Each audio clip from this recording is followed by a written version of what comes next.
Allahumma ahyina bi. Assalamualaikum. So today we are going to look into the chapter of beriman kepada kitab once again. But in this video we are going to do the activity in your activity book. Before that, let's watch the video that I already sent to you the previous weeks. Let's go. Assalamualaikum warahmatullahi wabarakatuh. Hari ini kita akan tengok 4 kitab yang diturunkan oleh Allah serta bahasa yang digunakan dan isi kandungannya. Yang pertama ialah kitab Taurat diturunkan kepada Nabi Musa alaihi salam. Kitab ini dalam bahasa Ibrani berkenaan dengan hukum syarak dan kepercayaan yang betul kepada agama Islam.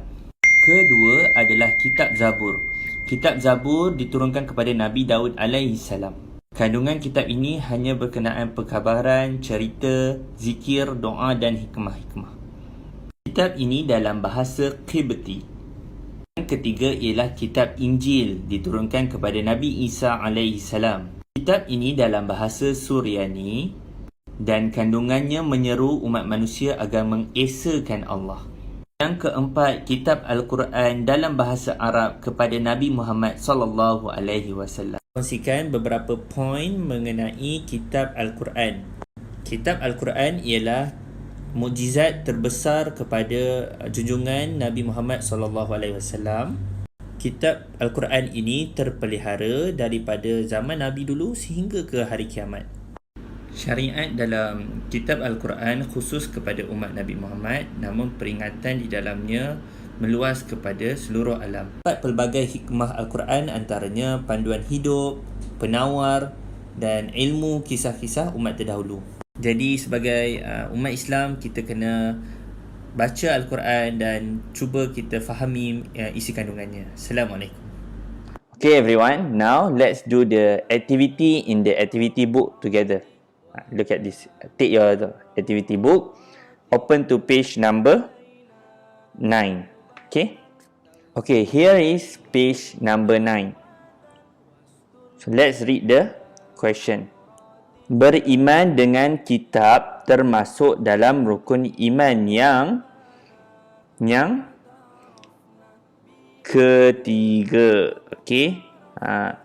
Bagus. Masih ingat lagi rukun iman?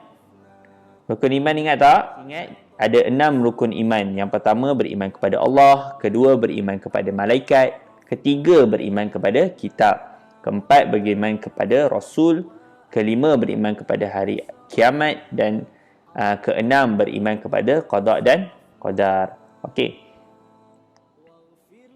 Seterusnya, nombor 2, hukum beriman dengan kitab Allah Ta'ala adalah, mestilah jawapannya wajib, mesti percaya, mesti beriman. Antara berikut, yang manakah bukan faedah beriman dengan kitab Allah? Okey, kena tengok betul-betul.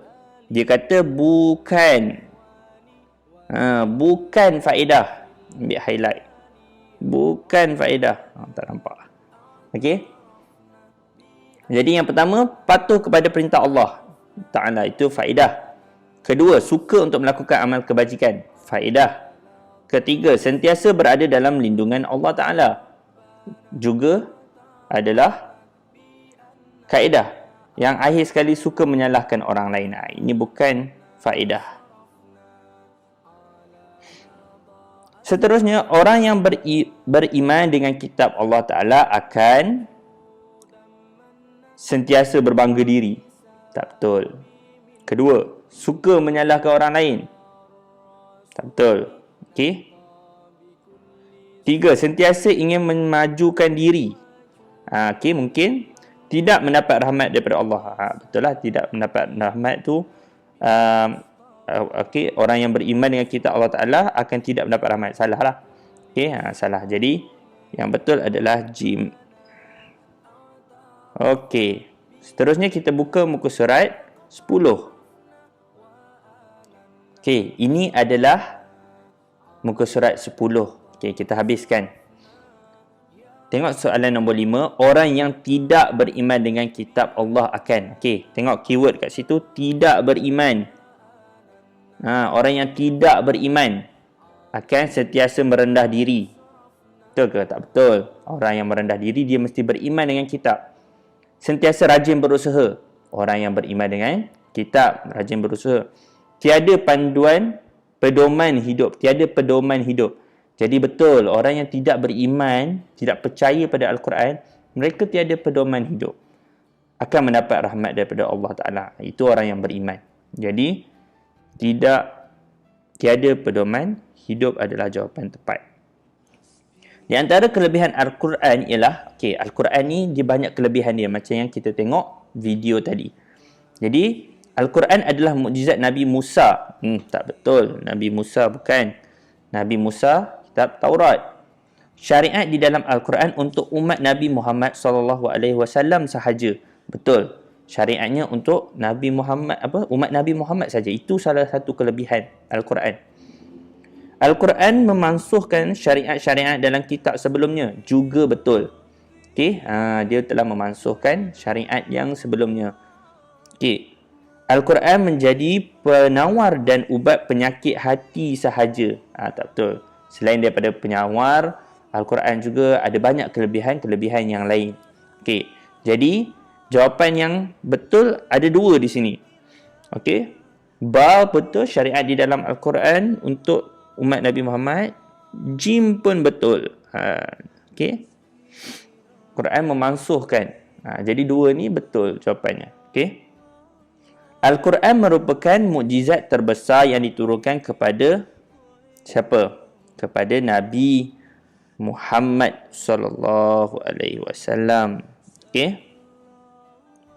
Akhir sekali, umat Islam hendaklah sentiasa membeli Al-Quran yang baru. Tak, kita boleh baca Al-Quran yang lama.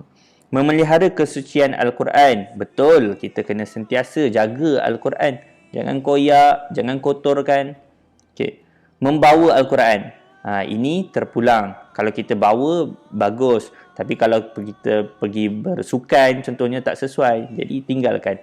Jadi tak perlu sentiasa. Menyimpan Al-Quran di tempat yang cantik. Tak perlu cantik. Cukup sekadar bersih. Jadi, jawapannya adalah memelihara kesucian Al-Quran. Bagus semua dapat buat. Alhamdulillah kita dah berjaya buat sama-sama. Yang awak perlu buat sendiri hanya muka surat muka surat 11 saja. Ini senang saja, awak gabungkan huruf-huruf tersebut, sambung ke huruf di bawah menjadi kalimah. Kemudian awak boleh hantar ke School to Me. Jadi itu saja tahun 3. Terima kasih. Assalamualaikum warahmatullahi wabarakatuh.